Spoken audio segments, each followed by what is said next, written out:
Shalom, brothers and sisters. All praises to the Most High if you're watching this. In this video, I want to go over a few precepts and some hidden history concerning the Dan tribe.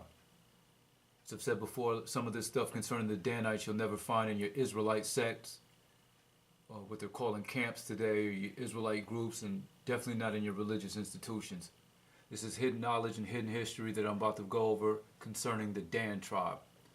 Okay, as you see here is Negroes representing the Confederacy, the Confederate flag, which goes back into the American Civil War between the Union States and the Confederate States of America. And here you see Negroes representing to its fullest the Confederacy. And in this image here in the middle, it says, "Want to blow a liberal's mind. Share this picture everywhere, they won't be able to figure it out." So as we know, as we're coming to more knowledge of the truth today, that our educational systems have completely deprived our people as well as the American people of knowledge and history and true knowledge. So a lot of people wouldn't be able to figure this out. They would just consider these Negroes to be some cooned out, self-hating Negro. But that's not the case. These brothers and sisters, these people on these images have a lot of knowledge. They know who they are and they have knowledge of history and who their forefathers are. As I said before, the Dan tribe is coming from here in America as well as scattered. They're not just here in America, they're also coming from the Caribbean islands as well as a few in Haiti and Central America even. But there's definitely a manipulation coming out of this nation of people. It's a nation of people, according to the Bible, who have been foretold to be a serpent by the way and an adder in the path, who have, are causing for our people to go backwards in understanding, backwards in knowledge, and definitely backwards in the truth. As you'll see today, you'll find a great manipulation in these Israelite camps today. And as I said before, because it's coming out of this Dan tribe. I'm going to go into another image. I believe it's the same man. And it says, "I support Donald Trump. I'm not the KKK. I support the Confederate flag. I do not support the KKK. The flag does not make you racist. Only ignorance makes it racist. Sincerely, Black Rebel at Trump rally." So as you see, these Negroes are representing the Confederate flag to its fullest. Now I want to go into the history as to why you would see Negroes doing such. Okay, here concerning the Choctaw and the American Civil War. It says the Choctaw in the American Civil War participated in two major arenas, the Trans-Mississippi and Western theaters. The Trans-Mississippi had the Choctaw Nation, the Western had the Mississippi Choctaw. The Choctaw Nation had removed west prior to the war, but the Mississippi Choctaw had elected to remain in the east. Both the Choctaw Nation and the Mississippi Choctaw would ultimately side with the Confederacy. If you can, you might be able to see it slightly at the bottom, but the man that they're showing is a black man. It's a Negro Indian.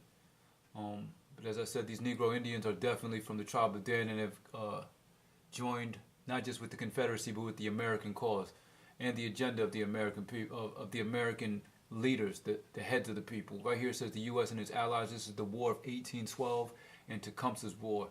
This is the Choctaw, Cherokee, and Creek allies. Some of these Creeks were also black. The Cherokees also.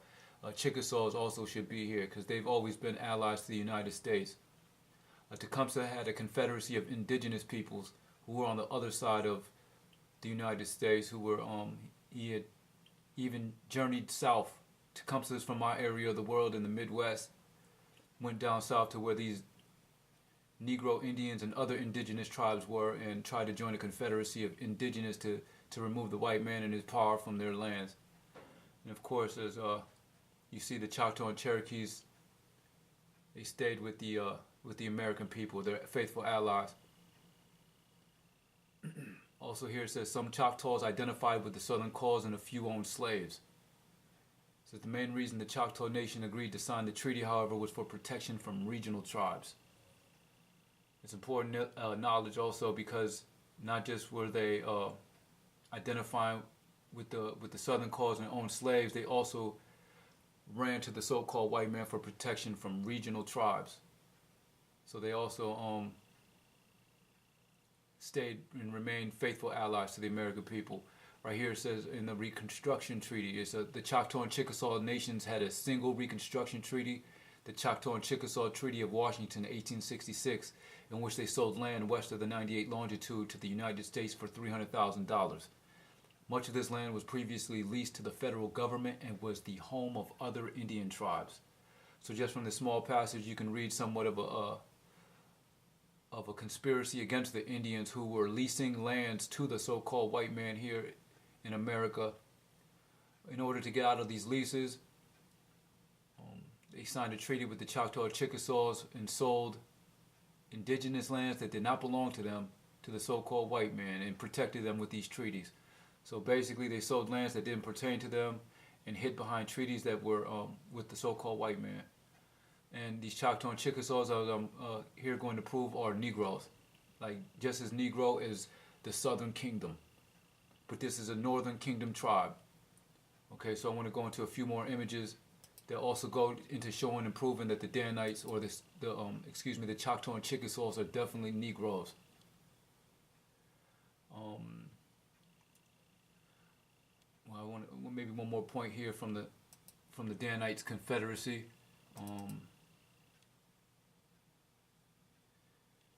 Right here in this image, it says that neither the Choctaws nor Chickasaws ever engaged in war against the American people, but always stood as their faithful allies. This comes from a book called History of the Choctaw, Chickasaws, and Natchez Indians, 1899, from Horatio Cushman. Okay, one of the things, how we identify who we are is from the curses and the afflictions of our people, which is Leviticus 26, Deuteronomy 28, 15 through 68. It's not just color of our people being, or the Israelite people being mistaken for Egyptians several times in the Bible. Fine brass as if it burned in a furnace for complexion is a description. That's not exactly how we identify us as being the Israelites. It's the affliction and by whom the affliction has come from. So if you've always stood faithful allies with the American people and the people in which have afflicted us and was sent against us in our afflictions, then that means you've never suffered from Deuteronomy 28, 15 through 68. They've never suffered the curses. This, and what identifies us in being the Israelites, is exactly how you can identify who is not the Israelites. We know that the Khazars aren't the Israelites because of the curses, not just the color, as well as the tribe of Dan. We know that they're not the chosen 12 tribes of Israel, not because of color, but because of the affliction that they do not fall under. The affliction does not pertain to them because the covenant does not pertain to them, which we'll go over here in a minute. I kind of found this interesting also. I want to go over a few things that pertain to a crisis actor. This Orlando shooting where Negroes and Hispanics were actually killed in these things. But I believe that the reporting of it was false. Where the crisis actor in this situation was exposed as being a Fox 29 news reporter. And she's black. So these Negro Indians have consented with the beast so strongly that they're even willing to manipulate not just our people but the world for the agenda that is to come, or what they believe is to come, which the Most High is going to destroy their devices. But as you can see here, she's a Negro, and she was definitely a crisis actor. As you get into some of these false flags, you understand that they're using black people also, and these black people are their Confederate allies. Because we've gone over that the Choctaw and Chickasaws have always been their faithful allies. We're going to go over the truth of exactly the description of these Negro Indians. Okay, right here it says the Choctaw note numerous historical factors have made it difficult for them to satisfy BIA requirements. That's the Bureau of Indian Affairs. Differences in traditional naming practices and difficulty in following name variations through records, the U.S. government's inconsistency in record keeping, not only in recording names but also races.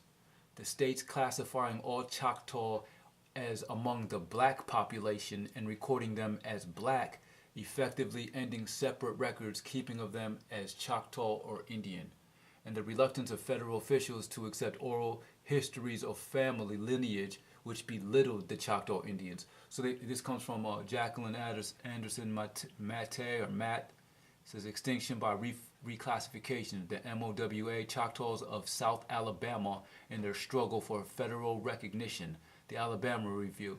This comes from volume 59, July 2006. Okay, so this This here says that they felt belittled as Choctaw Indians because they couldn't claim their heritage, not orally, and that the government actually has destroyed these records and had an inconsistency in keeping the records, and have reclassified them as just being black or Negro or colored people. And as you can see, these Negroes here are definitely indigenous peoples. A lot of it you can tell by the hair, and they don't need perms and stuff to get their hair straight like the people that they love. Also here I want to go over the Genghis-Khan. The Genghis-Khan tribe located along Virginia's eastern shore, for example, was declared no longer Indian but free Negroes and dispossessed of their reservation land in 1812. It says by the close of the 19th century, the Powhatan remnants. Powhatan was Pocahontas' father. These Powhatans were Pocahontas people. She would have been black. Pocahontas was a black woman. The Powhatan remnants on the mainland enacted anti-miscegenation laws that forbid intermarriage in association with blacks. Okay, so they were called Negroes, free Negroes, but they had set up laws that that did not allow for them to intermarry with black people. They did not want to get their lineage mixed up with the slave trade. It says, but if Virginia Indians thought discontinued relations with blacks safeguarded them from white persecution, they were sorely mistaken. With the enactment of the 1924 Racial Integrity Act and its subsequent challenge by residents whom racial purists labeled Negroid Indians, the state registrar of Virginia changed the vital records of anyone listed as Indian to colored. Midwives were forbidden to classify anyone as Indian on birth certificates, and clerks were forbidden to issue marriage licenses to anyone attempting to marry a white person under the pretense of being an Indian. So these Negro Indians couldn't even get a marriage license if they were claiming to be Indian. These Negroid Indians, they had to be reclassified. They had to call themselves either black or anything other than a Negroid Indian, or whatever tribe it is that they were claiming. So several years prior to the establishment of the RIA, renowned anthropologist Frank Speck began working among some of the remnant tribes of Virginia's Tidewater region. Speck, echoing the sentiments of his predecessor James Mooney, believed their Indian claim to be authentic despite their racial mixture. So he was already informed by his predecessor that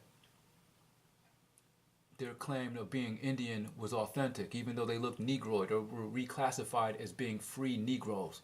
So there's Negro Indians definitely among us, and as I said before, these Negro Indians have been loyal to the so-called Americans, as did Powhatan, and Pocahontas was definitely a lover of the enemy of the people that was coming over here of our people. I found this one interesting also when dealing with history, the fact that the Negro Indians know who they are, and they know that they're the indigenous people, that they're indigenous.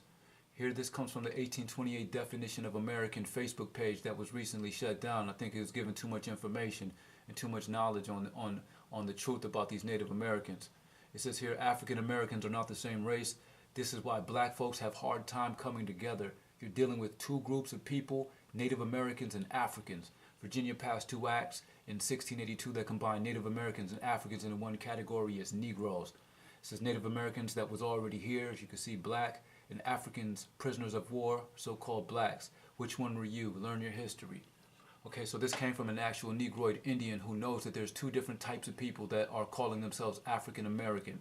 But what he more than likely does not know is that one of these people are the serpent by the way and the adder in the path, and the other is the praises of the Most High. So definitely two different, very different types of Negroes, being called Negroes, two different Israelite tribes. This is a Northern Kingdom tribe. This is a Southern Kingdom tribe. That's the Lion's Whelp prophecy also. These people have been integrated, and this has happened before in history, and this is nothing new. This has happened before in the days of the Son of the Most High. But that goes into another lesson, but the fact that these Negro Indians know exactly who they are speaks in volumes, because the majority of the prisoners of war, who are the descendants of the captives, the slave captives, don't even have any knowledge of these Negro Indians. And these Negro Indians are, as I read before, are confederate against us. They hate us. So yes, 12 tribes of Israel have the 13 tribe Dan, who are Negro, who hate us. And want to go into some of the history as to how these things have been eliminated. It's called the paper genocide of the Native Americans. It says, meet Walter Plecker, the man that was responsible for the destruction of the records in 1913 in 50 states that showed how Native Americans were reclassified